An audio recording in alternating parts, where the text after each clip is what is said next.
नमस्कार। आप देख रहे हैं TTN24। मैं प्रिया पांडे आपके साथ। आज बुलेटिन की शुरुआत करेंगे बड़ी और अहम खबरों के साथ। प्रधानमंत्री नरेंद्र मोदी ने यूपी के गाजीपुर में आज बीजेपी उम्मीदवार के लिए चुनाव प्रचार किया। इस दौरान पीएम मोदी ने समाजवादी पार्टी और कांग्रेस पर जमकर निशाना साधा। उन्होंने आरोप लगाया कि इंडी गठबंधन ने गाजीपुर के लोगों को धोखा दिया है। आजादी के बाद कांग्रेस ने कसम खाई थी कि वो इस क्षेत्र का विकास नहीं करेगी। यहाँ के लोग गरीबी का जीवन जीने को मजबूर हैं। यहाँ की समस्या सबसे पहले हमारी गहमरी बाबू ने उठाई थी। उन्होंने सांसद में नेहरू को यहाँ की स्थिति के बारे में बताया था और आंखों में आंसू भरकर गहमरी बाबू ने कहा था कि यहाँ के लोग किस तरह गोबर से गेहूं चुनकर खाते हैं। उन्हें उसमें भी राजनीतिक अवसर मिल गए। आज मुझे संतुष्टि है कि हमारी सरकार हर गरीब को मुफ्त राशन उपलब्ध करा रही है। के जवानों के साथ उनकी तपस्या का कैसे मखौल उड़ाया था, उनकी आंखों में कैसे धूल झोंकी थी, उनको मूर्ख बनाने का भरपूर प्रयास किया था। जब 2013 में भारतीय जनता पार्टी ने मुझे प्रधानमंत्री पद के उम्मीदवार के रूप में घोषित किया, उसके बाद मेरी पहली रैली हरियाणा के रेवाड़ी में एक्स सर्विसमैन की हुई और वहां मैंने कहा था कि मैं वन रैंक वन पेंशन लागू करूंगा। कांग्रेस वाले घबरा गए, ये मोदी ने घोषणा कर दी, अब करे क्या। तो उन्होंने आनन फानन में हरेक की आंख में धूल झांक करके बजट में 500 करोड़ रुपया डाल दिया और लिख लिया ओआरओपी करेंगे। और फिर देश भर में एक्स सर्विसमैन के सम्मेलन किए। शहजादे वहां जाकर के नाच रहे थे कि ओआरओपी ओआरओपी ओआरओपी।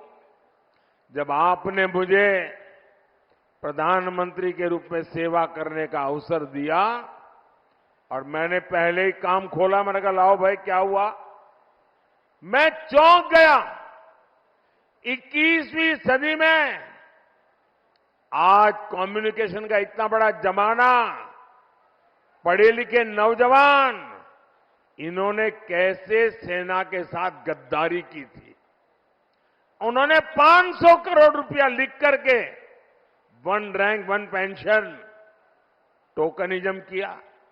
मैंने कहा नहीं, मैं तो वन रैंक वन पेंशन लागू करना चाहता हूं। भाइयों बहनों, आप जान करके हैरान हो जाएंगे, वन रैंक वन पेंशन लागू करने में, ओआरओपी लागू करने में अब तक 1.25 लाख करोड़ रुपया पूर्व सैनिकों को खाते में जमा करा दिए गए। अब कोई मुझे बताए भाई, 1.25 लाख करोड़ की जरूरत, उसके सामने 500 करोड़ का ड्रामा, ये धोखा है कि नहीं है? ये धोखा है कि नहीं है? ये बेईमानी है कि नहीं है? ये पूर्व सैनिकों का अपमान है कि नहीं है? साथियों, गाजीपुर हो, यूपी हो या पूरा देश हो, परिवारवादी पार्टियों के नेता अपने परिवार के लिए महल पे महल बनाते चले गए, लेकिन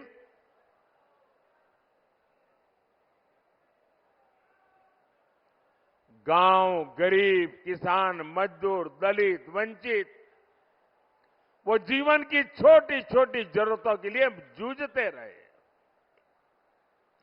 मोदी ने जो काम किए, उनसे गरीब का जीवन बदला।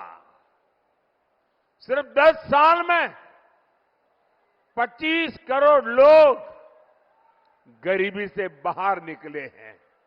ये कैसे हुआ? 25 करोड़ लोग 10 साल में गरीबी से बाहर निकले, कैसे हुआ? मैं आपसे पूछना चाहता हूं, कैसे हुआ?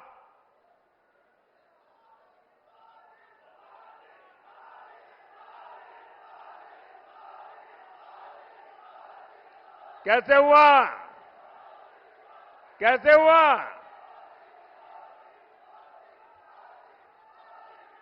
ये मोदी के कारण नहीं, ये आपके एक वोट की ताकत है, जिसके कारण 25 करोड़ लोग गरीबी से बाहर निकले।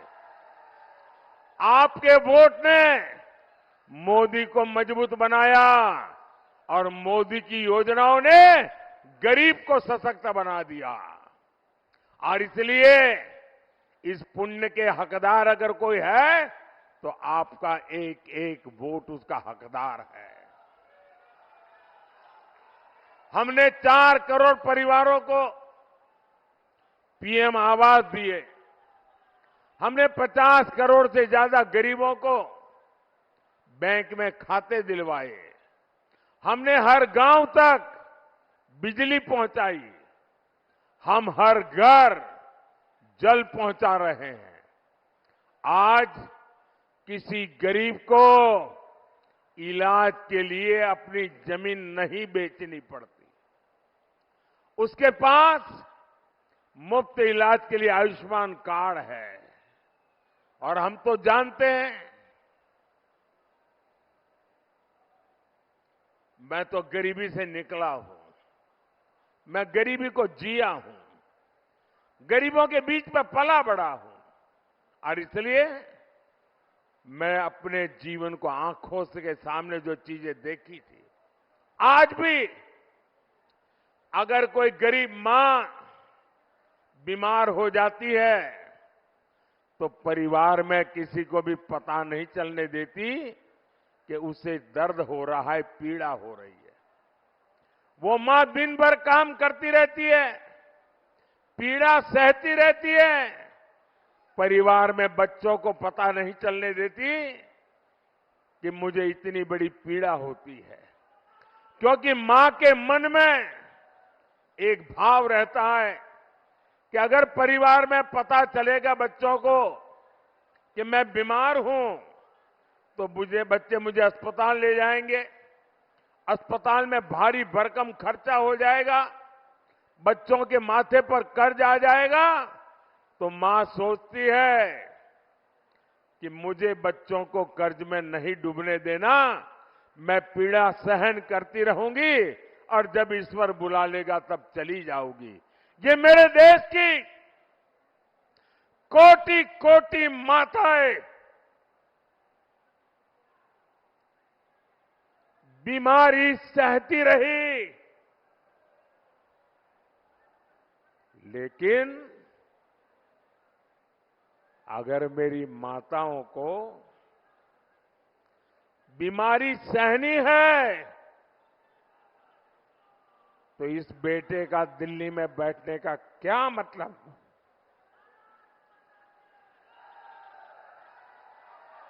और इसलिए आपके इस बेटे ने तय किया कि अब गरीब को बीमारी में इलाज की जिम्मेदारी मोदी उठाएगा। आज आयुष्मान योजना करोड़ों परिवारों को मुसीबत में अनेक प्रकार की सुविधाएं देता है। और भाइयों बहनों, मैंने एक और गारंटी लेकर के आया हूं। अब मैंने तय किया है कि आपके परिवार में जो 70 साल से ऊपर की आयु के बुजुर्ग हैं, और आजकल हर परिवार में पिता, माता, दादा, दादी, नाना, नानी, काका, काकी ऐसे बुजुर्ग होते ही होते हैं। और 70 साल के बाद एक आध बीमारी तो आ ही जाती है, दवाई का खर्चा भी हो जाता है। और जो बेटा बेटी कमाते हैं उनके सामने एक तरफ खुद के बच्चों को आगे बढ़ाने का काम रहता है, रोजमर्रा की जिंदगी चलानी होती है, और ऊपर से अपने परिवार के बुजुर्गों को संभालना होता है। लेकिन बीमारी आ जाए तो पूरा ध्यान बीमारी में लग जाता है। और जो कमाने वाले बेटे बेटी हैं उन पर बहुत बोझ पड़ जाता है। तो मोदी ने गारंटी दी है, अब किसी कमाने वाले बेटे बेटी पर ये बोझ मैं नहीं पड़ने दूंगा। आपके परिवार के 70 साल से ऊपर के लोगों का बीमारी में इलाज, इसकी जिम्मेवारी अब मोदी उठाएगा।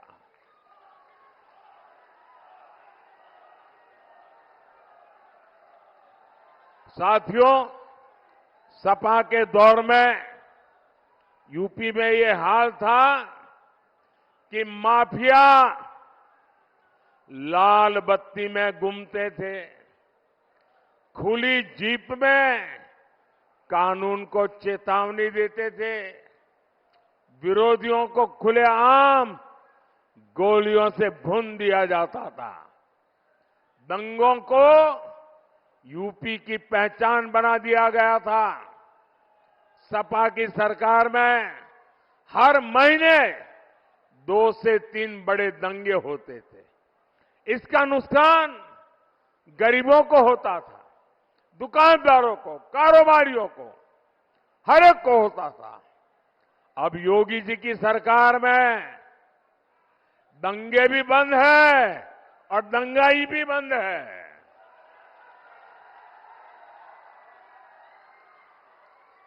साथियों, वोट के लिए, सत्ता के लिए सपा कांग्रेस वाले कुछ भी कर सकते हैं। सपा के शहजादे ने कभी कहा था कि माफिया की एंट्री पर रोक लगाएंगे, और फिर वो माफिया के चरणों में ही जाकर के बैठ गए। सपा ने माफियाओं को पाला पोसा, उन्हें टिकट दिया। जो अपनी बात पर कायम नहीं रह सका, वो आपकी लड़ाई कभी नहीं लड़ सकता।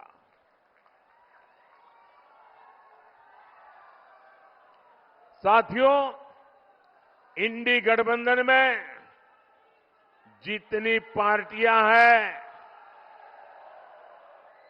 ये इंडी गठबंधन वाली जितनी पार्टियां हैं ना, उन सब में कुछ अवगुण कॉमन है, उनकी पहचान है। एक, इंडी गठबंधन वाली सभी पार्टियां गौर सांप्रदायिक है। दूसरा, वे गौर जातिवादी है। तीसरा, वे गौर परिवारवादी है। इन लोगों ने हमेशा देश में दलितों, पिछड़ों को आगे बढ़ने से रोका। आप याद करिए, देश में बाबा साहब अंबेडकर का अपमान किसने किया था? उन्हें षड्यंत्र करके चुनाव किसने हराया था? कांग्रेस पार्टी ने। बाबा साहब को भारत रत्न किसने नहीं मिलने दिया? कांग्रेस पार्टी ने। इन लोगों ने एक दलित के बेटे रामनाथ कोविंद को जी अपमान किया। एक आदिवासी महिला को राष्ट्रपति चुनाव हराने के लिए पूरा इंडी गठबंधन इकट्ठा हो गया। और यही वो लोग हैं जिन्होंने राजा सोहेलदेव जैसे महान वीर का कभी सम्मान नहीं होने